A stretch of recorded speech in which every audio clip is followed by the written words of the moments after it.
Hello বন্ধুরা, আজকে এত শীত পড়েছে মানে বলে বোঝাতে পারা যাবে না। ভোরবেলাতে উঠেছিলাম, উঠার পরে তারপরে আবার শুয়ে পড়লাম, কেননা এত ঠান্ডা যে উঠতে ইচ্ছা করছে না। সৌদি আরবে কাজ করতে এসে যদি এই 9টার মতো উঠি, তাহলে সৌদি যদি থাকে তাহলে কি বলবে। কিন্তু সৌদি নেই বলে কোনো ব্যাপার নেই, তা না হলে শীতের সময়তেই সকালবেলাতে উঠে কাজ করতে হয়। কিন্তু এখানে এখন কপিল নেই বলে কোনো ব্যাপার নেই।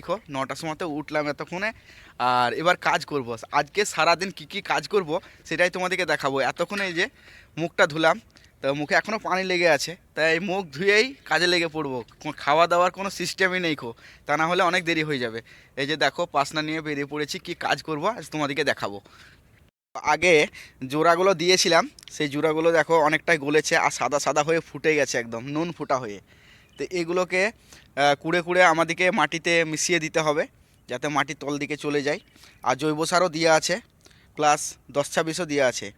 হ্যাঁ, সমস্ত গাছে দেওয়া নেই, সমস্ত গাছে দিতে হবে। তা যেগুলোতে এখন কুঁড়ছি সেইগুলোতেই শুধুমাত্র দিচ্ছি। আজকের এটাই হচ্ছে প্রথম কাজ। তো সারাদিন এখনও অনেক কিছু কাজ করতে হবে। তো কী কী কাজ করব তোমাদেরকে দেখাবো, যে প্রবাসের লাইফটা কেমন করে কাটছে। এগুলোতে যেমন কুড়ে দিয়েছি আগের দিনে, আর এটা আজকে কুঁড়বো। তাই এখন চারটে চারটে করে গাছ কুড়ছি, বেশি গাছ কুড়ি না। একসাথে সবই করলে পরে করা হবে, কিন্তু একসাথে করতে চাইছি না এই কারণে যে নেক্সট দিন কি করব। হ্যাঁ, পরের দিন তখন অসুবিধা হয়ে যাবে, যে কাজ থাকবে না, তখন বিরক্ত লাগবে বসে বসে। তো এগুলোকে আগে কুড়ে নিই, তারপরে তোমাদেরকে দেখাচ্ছি। তো ভাই, এত কষ্ট করে কুঁড়তে হচ্ছে। এই যে দেখো, উঠাই যায় না, উঠতে গেলেই ডালে লেগে যাচ্ছে। এই যে পেছুতে একটা ডাল আছে, ডালে লেগে যাচ্ছে, এইদিকে সামনে একটা ডাল। মানে এত ছোট ছোট গাছের গোড়াগুলা কোড়া খুব মুশকিল। আর এরকম করে বসে বসেই করছি এক হাতে করে। হ্যাঁ, আর বালি মাটি বলে সম্ভব হচ্ছে। আর যদি আমাদের দেশের মতো মাটি হতো না, তাহলে এরকম করে তো কোঁড়া তো দূরের কথা, এই ডালগুলোকে সবই কেটে ফেলে দিতে হতো। আর ডাল কেটে দিলে গাছগুলো ভালো হতো না। তো সৌদি আরবের গাছগুলো ছোট ছোট গাছে খেজুরও ধরে প্রচুর, আর কষ্টও করতে হয় প্রচুর। তা শুধুমাত্র বালি মাটি বলে এরকম করে কুঁড়ে দেওয়া সম্ভব হচ্ছে, তা না হলে পরে অবস্থা কেরাসিন হয়ে যেত। তো দেখো, সকালবেলায় উঠে এরকম করে গুঁড়ি হয়ে বসে বসে পাসনা দিয়ে চোটানোটা অনেকটাই কষ্টের ব্যাপার। দেখো, পাসনাটা ধুয়ে নিলাম, সকালকার মতো কাজ হয়ে গেল। এখন মুরগিগুলো ভিজে মাটিতে চড়ে বেড়াচ্ছে, যে গাছগুলো কুড়া হয়ে গেছে সেই গাছের গোড়ায় গোড়ায় যে শিকড়গুলো আছে বা পোকামাকড় যদি থাকে, সে পোকামাকড়গুলো খাওয়ার জন্য দেখো চলে এসেছে, ইঁচড়াচ্ছে আর খাচ্ছে। তো প্রতিদিনের মতোই আমি আজকেও 4টে গাছ করে দিলাম। এবার কি করব সেটাই চিন্তা ভাবনা। যদি কপিল আসে তাহলে কোনো না কোনো কাজ বলবে। তো কাজের চাপ নেই, কোনো না কোনো কাজ এসে বলবে, আস্তে আস্তে করে করতে হবে। যেমন এই খেজুর গাছগুলো সমস্ত কুড়লাম, কিন্তু অনেক দিন টাইম লাগিয়ে কুড়লাম। প্রতিদিন 4টে 4টে করে কুড়লাম। এই যে যেমন আজকে এই সামনেই 2টো কুড়লাম, আর তারপরে দেখো আগে যেগুলো আছে সেইগুলোকে 2টো কুড়লাম, নিয়ে 4টে হয়ে গেল। তো এরকম করে কাজ করলে পরে কাজ করতে ভালো লাগে ঠিকই, কিন্তু বিরক্তও লাগে। কেননা এবার কি করব, এর যে 9টা বাজছে, এই 9টার পরে আর কোনো কাজ নেই। এখন আবার বিকেলবেলাতে আসবো, এসে আবার চিন্তা ভাবনা করব যে কি কাজ করব। তো এরকম চিন্তা ভাবনা করে করে কি কাজ করলে ভালো লাগে। এগুলো সব আগে আগে কুড়ে রেখেছিলাম। হ্যাঁ, আর কপিল যদি প্রতিদিন থাকে তাহলে কিছু না কিছু কাজ বলবেই, আর অত মাথায় আইডিয়া করে বার করা মুশকিল, কি কাজ করব কি কাজ করব। যদি অন্য কিছু কাজ করতে যাই, যদি ভুলভাল হয়ে যায়, যদি তার মত না হয়, মানে আমার কপিলের যদি না মত হয়, তাহলে আবার অসুবিধা। সেই জন্যেই তবুও কিছু কিছু কাজ আমি নিজে থেকেও করে দিই, কিছু বলে না। তো কাজ করলে পরে তো ওরা তো খুশিই হবে, কিন্তু যদি ভুলভাল কোনো কিছু কাজ হয়ে যায়, এটাই মনে করে আমি সব কিছু কাজ করতে যাই না। যেগুলো মনে হয় যে এটা ঠিক হচ্ছে কাজের মধ্যে, সেটাকেই শুধুমাত্র করে দিই, কপিল না বললেও। এবারেই দেখো, পানির বোতলে পানি শেষ করতে পারছি না ঠান্ডা বলে। আর যখন গরমের দিন থাকে তখন এই একটা বোতলে, এই বোতলে তো কিছুই হয় না, আরও এক্সট্রা পানি রেখে দিতে হয়। তো ঠান্ডা পড়েছে, এখন রোদ বেরিয়েছে। সৌদি আরবের একটা জিনিস ভালো কিন্তু, যে একটু বেলা হয়ে গেলে পরে রোদ বেরোবেই বেরোবে, আর তখন ঠান্ডা লাগে না আর।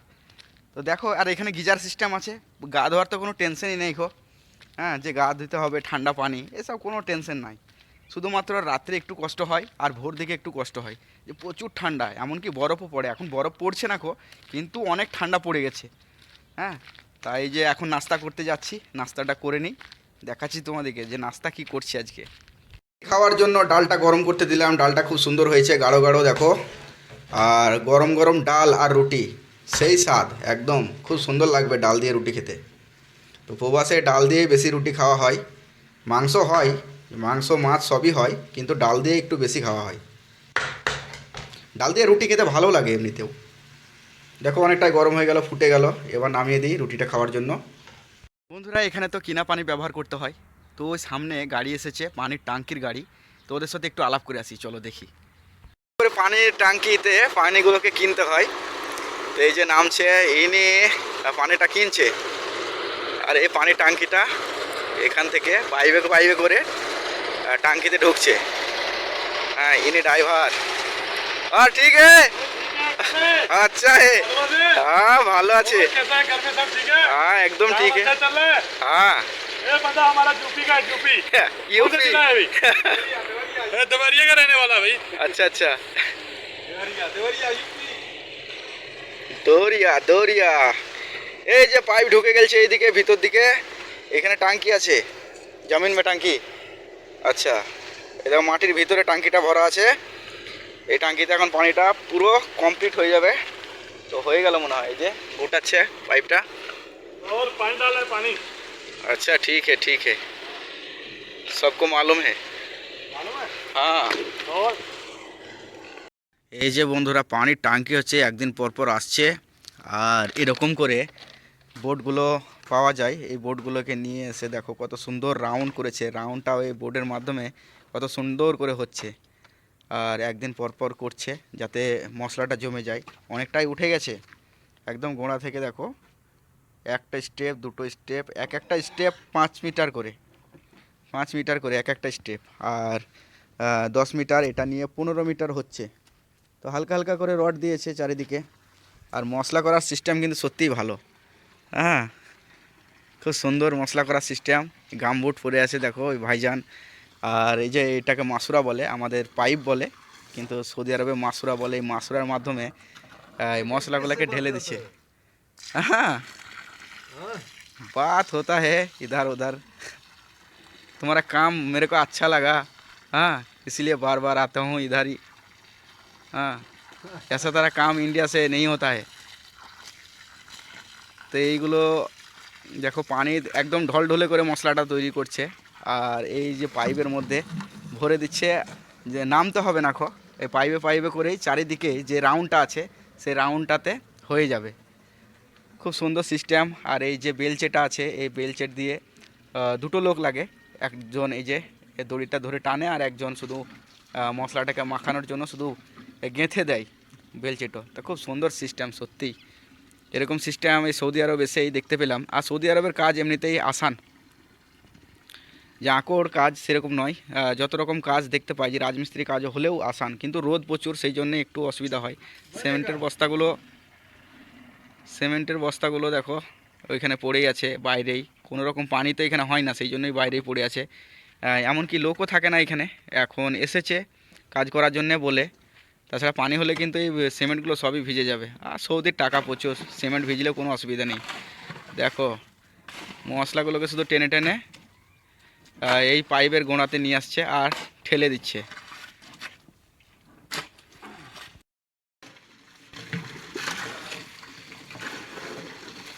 ভাই সৌদির বাড়িতে ভাই ছোট্টখাটো একটা পার্কের মতো থাকবেই, কেননা যদি বাচ্চারা আসে তাহলে খেলবে কোথায়? এখানে রাস্তাঘাটে তো বাচ্চারা খেলে না। সামনেই খেজুর গাছগুলো আছে।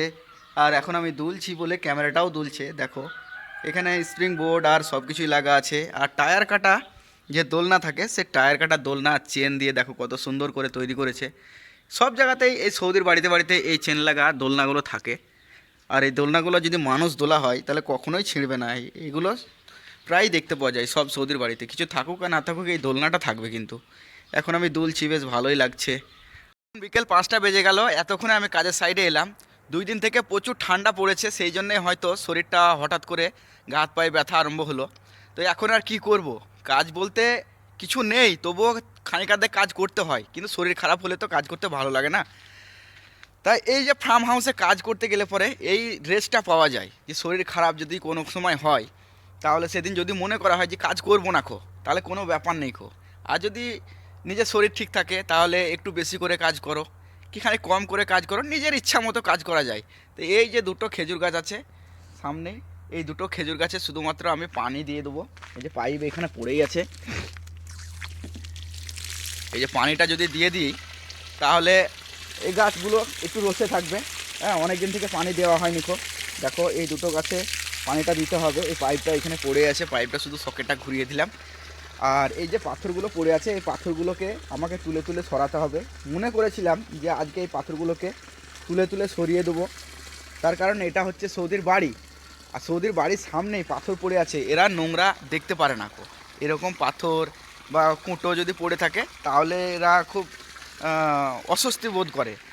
সেই জন্যে এই পাথরগুলো তুলে দেবো ভাবলাম, কিন্তু শরীরটা খারাপ করছে বলে আমাকে ইচ্ছা করলো না, মনে হচ্ছে যে পরে করব। দেখা যাক কবে আবার হচ্ছে। আমার মনের মতো কাজ, সেই যখন মন হবে তখন কাজ করব, আর যখন মন হবে না তখন কিছু করার নাই। শরীর খারাপ যদি থাকে তাহলে কপিল যদি আসে তাহলে বলবো যে তাবান বাস, আর কপিল কিছু বলবে না। আলহামদুলিল্লাহ কপিল ভালো, সেই জন্যে এই যে রেস্টটা পাচ্ছি। আর যদি কপিল খারাপ হতো তাহলে এই রেস্টটা পাওয়া যেত না কো, সবসময়তে গিরগির করতো আর কাজ করাতো। অনেকজনের কপিল আছে আশেপাশে, দেখতে পাওয়া যায় যে অনেক কাজ করায়, কিন্তু কার কপালে কোন কপিল থাকে বলা মুশকিল। সৌদি আরব এলে কখনো কখনো কেউ এত পেরেশানের মধ্যে পড়ে যায়, আবার কখনো কখনো এত আরামে থাকে বলার বাইরে। যেমনটা আমার হয়েছে, আর আশেপাশে যেগুলো আছে সেগুলোর হচ্ছে। আশেপাশে যেগুলো আছে সেগুলো তো পালিয়ে যাব করছে, আর আমার তো শরীর খারাপ করছে যে কাজ করতে হচ্ছে না কো, তবুও দেখো। তাহলে আমি কেন বলবো যে পালিয়ে যাব? বেশ ভালোই আছি। এরকম করে তোমরাও দোয়া করো যাতে শরীরটা সুস্থ থাকতে পারে আমার। সকল প্রবাসীর জন্য দোয়া করো। সকল প্রবাসী কষ্ট করছে, প্রবাসে যদি শরীর ঠিক থাকে তাহলে সকলকেই ভালো লাগবে থাকতে, আর শরীর যদি খারাপ করে তাহলে ভালো লাগবে না থাকতে। তো যাই হোক, এখন গা হাত পায়ে ব্যথা আর মাথায় লাগছে একটুকু। এই মাথায় লাগাটা যদি ভালো হয়ে যায় তাহলে ভালো লাগবে কাজ করতে। তো সকলে সুস্থ থাকো, ভালো থাকো। আর যারা নতুন নতুন আমার ভিডিও দেখছো, আমার চ্যানেলটা সাবস্ক্রাইব করে রেখে সাথে থাকো। আমি সৌদি আরবের ব্লগ ভিডিও যখনই আপলোড করব তোমাদের কাছে পৌঁছে যাবে। চলো টাটা, বাই বাই।